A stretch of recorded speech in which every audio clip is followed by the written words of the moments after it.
Salut les amis, l'Eurobasket arrive à grands pas et la Team Upset est là pour vous accompagner. Et oui, on a décidé de vous parler des équipes à suivre pour cette compétition. Et aujourd'hui, on parle de l'équipe de France. Let's go! Beer basket.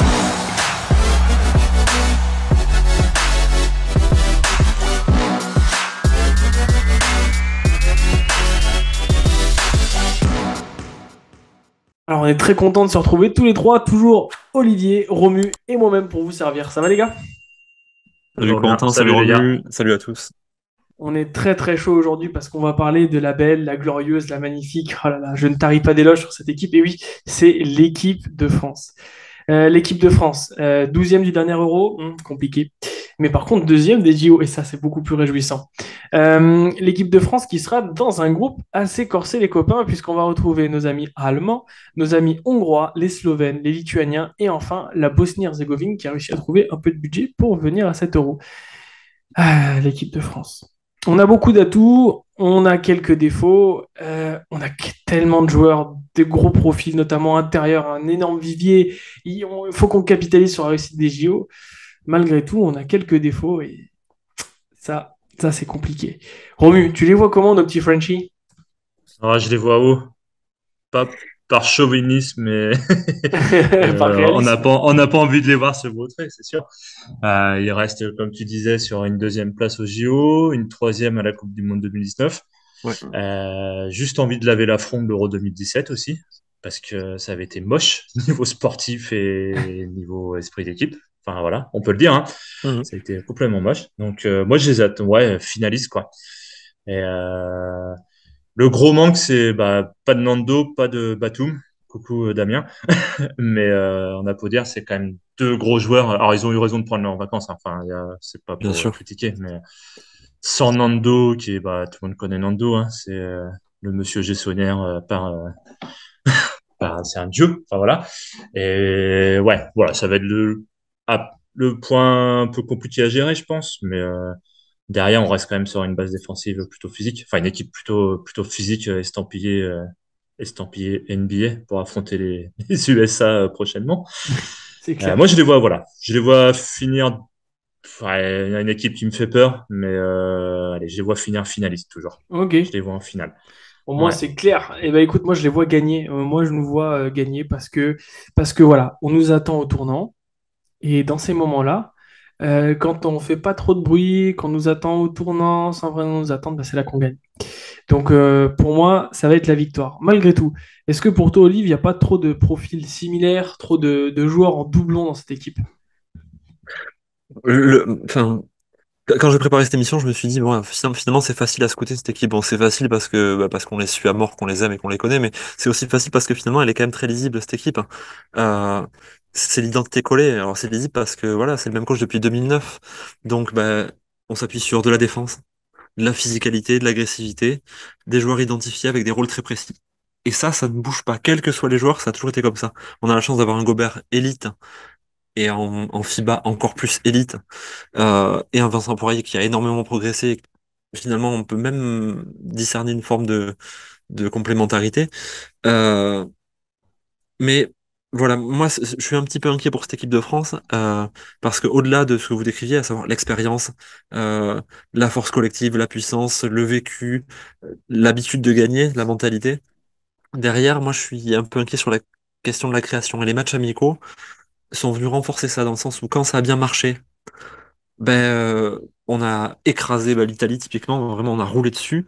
Par moment les Pays-Bas, la Belgique, on a roulé dessus par séquence, mais quand ça marche pas, quand en défense on n'arrive pas à avoir l'intensité qu'on a habituellement, les équipes nous inquiètent parce qu'elles mettent leur shoot, nous on perd des ballons, on a tendance à forcer, à insister avec un Evan Fournier par exemple qui sera le créateur essentiel de cette équipe. Moi je suis un petit peu inquiet justement sur le manque de diversité qu'on peut avoir. Ok, au moins, c'est plus que clair. Euh, c'est vrai qu'on a cette peut-être absence de diversité et notre identité elle est défensive sur l'agressivité défensive. Et puis pour relancer notre attaque, malgré tout, si d'un autre côté on n'arrive pas à les stopper, on a quand même une puissance de feu suffisante. T'en penses quoi, Romu? On a de quoi artiller quand même? Clairement, quand tu vois ce qu'il y a, Thomas Hurtel par exemple.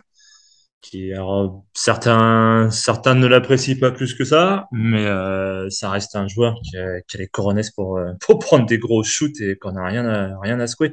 Alors, c'est pas un gros défenseur, c'est pas un gros créateur, mais quand il a besoin de mettre des gros shoots, il sera toujours présent. Après, à l'intérieur, bah voilà, t'as Gobert, t'as Poirier. Je sais pas si Collet va associer les deux par moment, parce qu'on en parlait en off sur notre Je discussion, pense mais que oui, l'association JO, contre la Lituanie. Gobert Poirier avait été juste, moi j'avais adoré en fait quoi, ultra complémentaire. Bah, est-ce que c'est pas En la meilleure intérieur, en raquette attaque. d'Europe? Bah oui. Ah, Ouais. Jokic Bielitsa, hein. Sabonis Valanciunas, ouais. Après, Jokic Bielitsa, c'est Ouais, solide, hein. ouais. c'est gentil, mais quand même, Poirier Gobert, c'est au-dessus, les copains. Vrai débat, on en parlera. Ah, moi On en j'adore, parlera. hein. Ah, moi je suis fan de la doublette là. Ah oui, Franchement, elle est complémentaire, elle régale, elle est agressive, c'est tout ce qu'on aime. ouais. Incapable de s'écarter un peu du cercle en attaque, l'autre qui va aller chercher dedans. Enfin, ouais, non, c'est. Mais oui, il y a de quoi Arty, hein, c'est clair. Hein. Fournier est capable de mettre. Voilà. J'ai hâte de voir TLC, comment il a progressé par rapport au JO. Ah Mm. oui, ce Il fameux m'avait two-way bien player. surpris l'année dernière.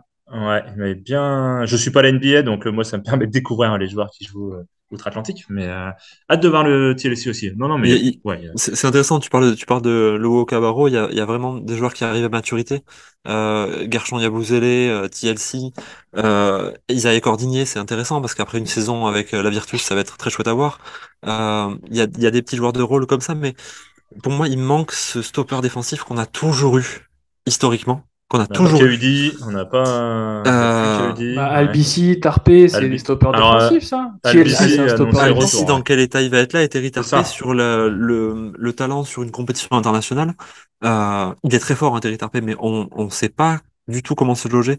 Franck Tilekina, au Mondial 2019, a fait un boulot dingue, et au JO aussi. Hmm. Euh, Mais il est là, voilà, Francky. Non, il est blessé. Francky n'est pas là. Non, c'est vrai, Ah, pauvre ouais. garçon. Fallait travailler, Coco. Ouais, je sais, mais Francky n'est bon. pas là, Ah non, il n'y a pas de Frankie, ouais. Evan va devoir faire deux fois plus d'efforts à la création puisque Nando n'est pas là. Alors, pardon Evan, hein, mais on connaît la tendance que Evan peut avoir parfois à être dans du hero ball, notamment en finale des JO ou en demi-finale Hmm. du mondial. Voilà, ça peut être parfois très très compliqué quand il a décidé de garder la balle pour lui. Voilà, heureusement on a Rudy, et Rudy, c'est Il va incroyable. combler les brèches comme à Utah. Mm. C'est Ouais, mieux. ouais, mais il apporte offensivement aussi. Enfin, franchement, Oui, lui oui, pour le oui, coup, maintenant, ouais. c'est un pivot en FIBA qui est, on se rend compte dans 10 ans, dans 15 ans du niveau de ce garçon. En NBA bien sûr, mais en FIBA, ce qu'il a pu apporter à l'équipe de France, le step-up qu'il leur a permis de faire. Euh, il permet à des joueurs comme Gershon de pouvoir exister tranquille. Il permet à des joueurs comme Batum de pouvoir jouer poste 4. Alors là, il est pas là, mais enfin, ce garçon, il faut que la patrie le remercie pour ça. Et je pense que si on va loin, ce sera grâce à sa protection de cercle élite, donc en défense, mais aussi à ce qu'il pourra apporter en attaque, justement, puisque l'essentiel du jeu offensif de l'équipe de France, c'est autour du pic, ou du pic qu'on va créer. Donc un garçon comme Eli Okobo, qu'on n'a pas encore cité, pourra Mhm. apporter et du Aussi. scoring et du jeu autour du pic de Rudy Gobert.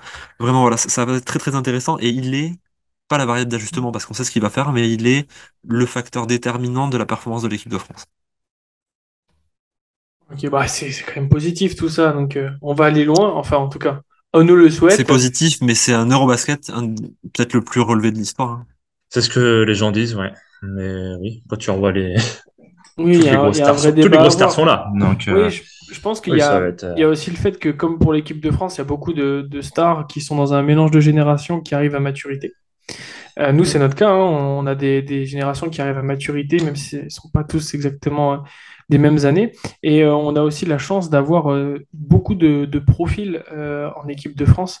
Malgré tout, même si on a pas mal de profils similaires, on a une diversité que je trouve super intéressante et beaucoup d'équipes aussi. Et c'est là qu'on voit l'intérêt de suivre l'Europe parce qu'il n'y a pas que la NBA. Et même s'il y a beaucoup de gars qui se développent en NBA, il y en a aussi beaucoup qui se développent en Europe. Et il y en a quelques nations qui vont être poil à gratter. Ça, de toute façon, on en parlera dans notre grosse émission qui ne va pas tarder à arriver. En attendant, nous, on va devoir vous saluer puisqu'on va filer pour une autre équipe. Et oui, on ne s'arrête pas de travailler là. On vous souhaite quoi? On vous souhaite un bon euro. On vous dit à très bientôt et puis on vous fait des bisous. Ciao, ciao. Allez les Bleus. Salut les Ciao. gars.